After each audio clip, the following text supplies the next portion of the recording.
아멘. 할렐루야. 영과 진리로 하나님을 예배하는 복된 주일 되시기를 바랍니다. 그리고 오늘 여러분의 삶에 하나님 때문에 행복하고 하나님 주시는 만족함이 넘치는 복된 하루가 되시기를 축복합니다. 우리는 물질이 풍족한 시대를 살고 있습니다. 하지만 우리가 사는 이 시대가 행복과 삶의 만족도 풍족하다고 말하기는 좀 어려운 것 같습니다. 어떻게 하면 성도가 이 땅을 사는 동안 행복하고 삶의 만족이 넘치는 삶을 살 수 있을까요? 오늘 이 말씀을 통해서 우리에게 주시는 하나님의 마음을 나누는 시간이 됐으면 좋겠습니다. 삶의 행복과 만족을 위해서 우리가 기억해야 될 것은 무엇이겠습니까? 첫 번째로 행복과 만족이라는 것은 물질에서 얻는 것이 아니라는 것을 우리가 기억하기 원합니다.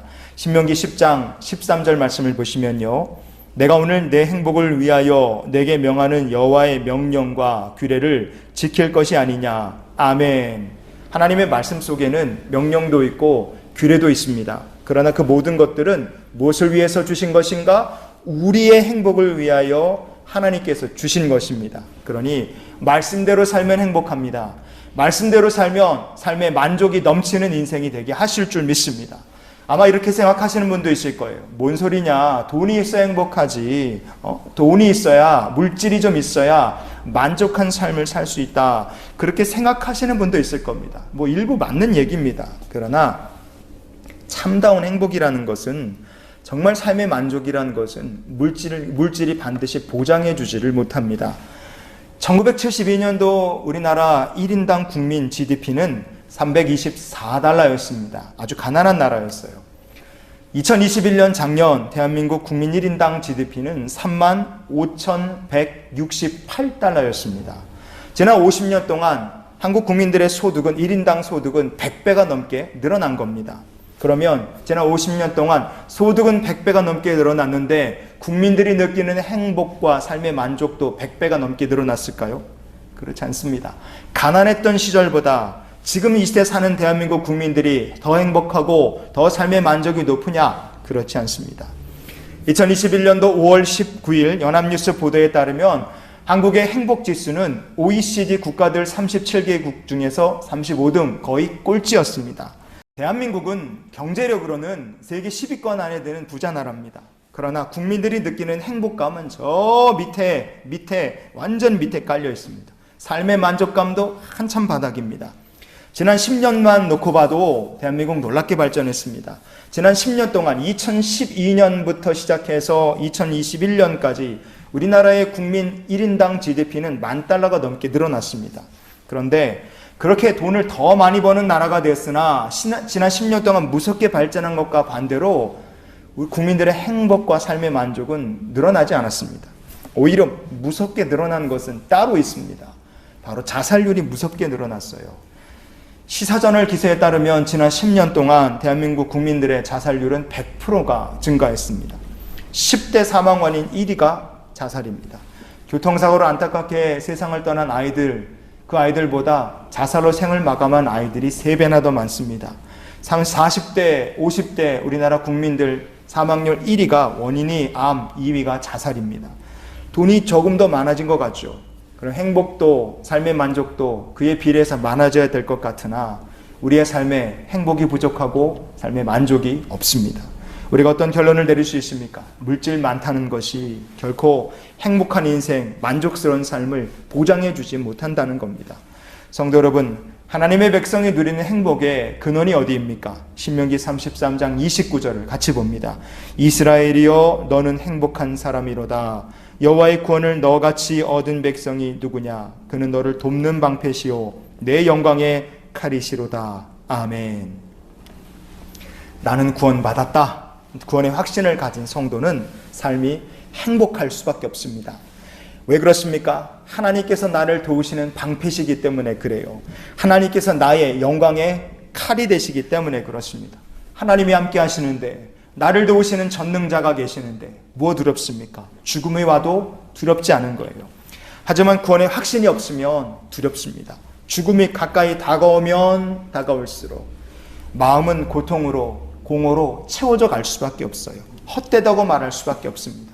욥기 21편 25절에 보면요, 어떤 사람은 마음의 고통을 품고 죽음으로 행복을 맛보지 못하는도다. 아멘. 구원의 확신이 없는 사람은요, 나이가 먹으면 먹을수록, 세월이 지나면 지날수록 마음속에 고통을 품고 살 수밖에 없습니다. 하나님 알지 못해도 본능적으로 아는 거예요. 마지막 때가 다가온다. 그러면 두렵기 때문에 고통이 그 마음속에 가득하고 괴로움이 그 마음을 덮을 수밖에 없습니다. 하지만 구원받은 성도는 다릅니다. 구원받은 성도는 물질이 많아도 물질이 없어도 행복하게 삽니다. 만족한 삶을 살 수 있습니다. 왜? 전능하신 하나님이 함께 하시기 때문에 그래요. 구원받은 성도는요, 젊어도 행복하고 만족하고 나이가 먹고 주름이 늘어도 행복하고 만족합니다. 젊어서는 하나님의 일할 수 있기 때문에 감사하고 만족하고요. 늙어서는 본향을 향해 갈 날이 가까웠기 때문에 그래서 감사하고 만족한 삶을 살 수 있는 것입니다. 여러분 이 찬양 하시나요? 저 높은 곳을 향하여 날마다 나아갑니다. 여러분 화려한 무덤을 향해 나가는 인생이 아니라 저 높은 곳을 향하여 하나님 계신 본향을 향하여 나가는 삶이 되시기를 축복합니다. 내 주여 내 맘 붙드사 그랬어요. 내가 물질을 붙드는 인생이 아니라 주님께서 여러분의 마음을 붙들어 주시고 뜻과 생각을 붙들어 주시고 인생 붙들어 주시는 복 있는 삶이 되시기를 축복합니다.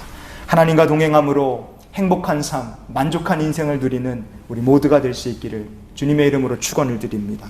두 번째로 삶의 행복과 만족을 위해서 우리가 기억해야 할 것은 무엇이겠습니까?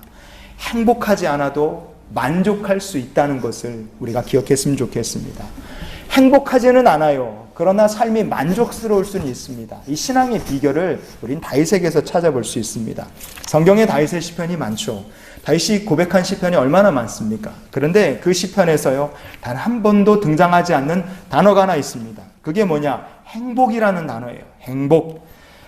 다윗의 시편에 행복이라는 말이 단 한 번도 개역개정 성경 보시면 나오지 않습니다. 자, 그러면 다윗은 불행한 사람인가? 그건 절대 아니죠. 다윗은 넘치는 감사로 하나님을 경배하며 살았습니다. 그는 기쁨으로 살았던 사람이에요. 그런 사람이 어떻게 불행하겠습니까? 그는 틀림없이 행복한 인생을 산 사람입니다. 그런데 왜 다윗의 특별히 시편에는 행복이라는 말이 단 한 번도 등장하지 않을까요? 그것은 다윗이 고난이 많은 인생을 사는 동안 깨달은 영적 교훈이 있기 때문에 그런 것입니다. 다윗의 젊은 시절 사울을 피해 다니며 도망자로 살았습니다. 그리고 다윗의 생명을 노리는 원수들도 많았습니다. 시편 17편 1절을 보시면요, 여호와여 의의 호소를 들으소서 나의 울부짖음에 주의하소서. 아멘. 다윗은 하나님께 울부짖고 호소해야 할 만큼 힘든 상황들을 보냈습니다.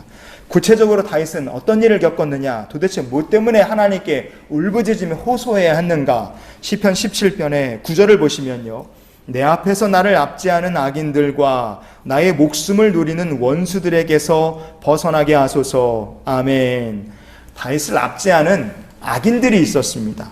원수들은 다윗의 생명을 노렸어요. 이런 상황에서 행복하다 그렇게 말하기는 쉽지 않겠죠. 하지만 행복하다 말하기는 무지하게 어려운 상황 속에서도 다윗은 이런 고백을 하며 살았습니다. 그가 하나님께 어떤 고백을 했느냐? 시편 17편의 15절을 보시면요, 나는 의로운 중에 주의 얼굴을 배우리니 깰 때에 주의 형상으로 만족하리이다. 아멘. 주의 형상으로 만족하리이다.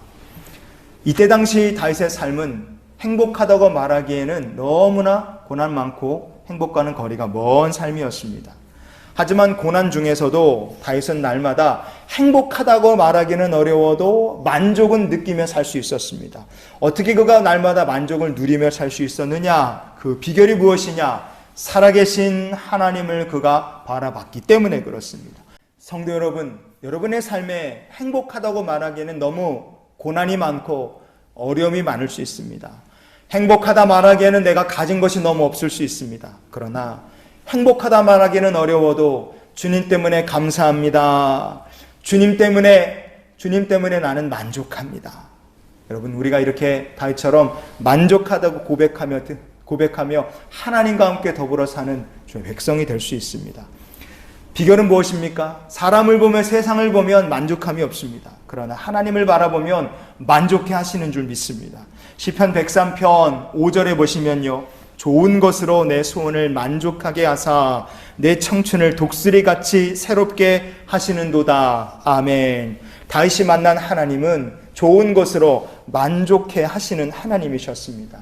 여러분, 우리가 행복하다 말하기는 어려워도 하나님 때문에 감사합니다, 좋은 것으로 만족 주시는 하나님께 영광을 돌려드립니다, 다윗처럼 우리를 만족해 하시는 하나님과 함께 동행하는 믿음의 삶을 살기 원합니다. 마지막으로 삶의 행복과 만족을 위해서 우리가 기억해야 할 것이 무엇이겠습니까? 마지막은요, 행복의 근원, 만족의 근원을 우리가 알아야 합니다. 우리 인생의 행복과 만족의 근원이 어디 있겠습니까? 성공도 아닙니다. 물질도 아니에요. 무엇을 성취했기 때문에 행복하고 만족하냐, 그것도 아닙니다. 어디가 행복과 만족의 근원입니까? 성경은 우리에게 이렇게 말씀해 줍니다. 고린도후서 3장 5절, 우리의 만족은 오직 하나님으로부터 나느니라. 아멘. 우리의 만족은 오직 하나님으로부터 나온다. 여러분, 하나님 한 분 때문에 감사하고 만족한 성도들이 되시기를 바랍니다. 고린도후서 3장 6절을 이어서 보시면요, 그가 또한 우리를 새 언약의 일꾼 되기에 만족하게 하셨으니. 아멘. 새 언약, 무엇이 새 언약입니까? 예수님을 나의 구주로 영접한 사람, 여러분, 그 성도는 누구든지 죄사함 받고 구원받아 하나님 나라 백성이 됩니다. 여러분, 그게 십자가 복음이 새 언약이에요. 정말로 우리가 행복한 인생을 살고 싶습니까? 새 언약의 일꾼 되시길 바랍니다. 십자가의 복음을 전하며 사는 삶이 되시길 바랍니다. 그러면 삶은 행복하고 만족을 누리며 살게 될 줄 믿습니다. 왜냐하면 복음을 전하며 사는 성도, 이런 축복을 받게 될 것이기 때문에 그렇습니다. 이사야서 58장 11절을 보시면요, 여호와가 너를 항상 인도하여 메마른 곳에서도 내 영혼을 만족하게 하며 내 뼈를 견고하게 하리니 너는 물된 동산 같겠고 물이 끊어지지 아니하는 샘 같을 것이라. 아멘. 메마른 광야에서 행복을 찾기는 힘들지 모릅니다. 그러나 메마른 광야라도 하나님이 인도해 주시니 감사합니다, 삶의 만족은 누리며 얼마든지 살 수 있습니다. 만족을 누리고 감사하며 사는 성도, 하나님께서 그 인생이 물된 동산같이 복을 누리게 하실 것이고 끊어지지 않는 샘처럼 하나님 주신 은혜가 공급되는 인생이 되게 하실 줄 믿습니다. 고난 중에서도 그래서 하나님 때문에 만족하며 사는 성도들이 되시기를 바랍니다. 내 인생이 너무 환난과 시험 많아서 행복하다 말하기는 어려워도 만족하며 사는 성도는 물된 동산 같은 축복을 누리는 귀한 인생이 되게 하실 줄 믿습니다. 그래서 이런 기도로 우리가 한 주간을 살았으면 좋겠어요. 주님, 이번 한 주간도 주님 한 분만으로 만족하며 살게 하옵소서.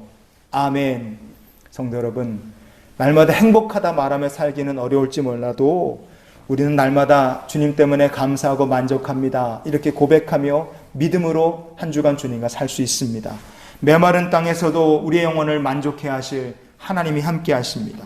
여러분, 마음속에 영과 육의 아픔 때문에 행복하다 말하기는 어려워도 한 주간 주님이 계시니 감사합니다, 만족하며 주님과 함께 동행하는 삶을 사시기를 축복합니다. 믿음의 길을 걷는 우리 모두의 삶 속에 하나님께서 물된 동산같이 복 주시는 귀한 은혜가 저 여러분의 삶 속에 공급되기를 주님의 이름으로 축원을 드립니다. 기도하시겠습니다.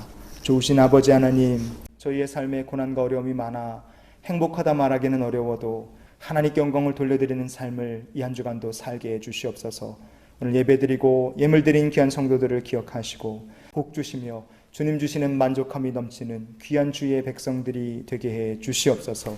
이제는 우리를 사랑하신 우리 구주 예수 그리스도의 크신 은혜와 하나님 아버지의 크고 놀라우신 사랑과 성령님이 함께 동행하시며 매주 교통, 역사 충만케 하시는 은혜가 주님 한 분만으로 만족하다 고백하며 믿음의 길을 걸어가는 이 귀한 성도들의 앞날 위에 물된 동산처럼 복 주실 하나님의 은혜가 지금부터 영원히 함께 하시기를 축원하옵나이다. 아멘.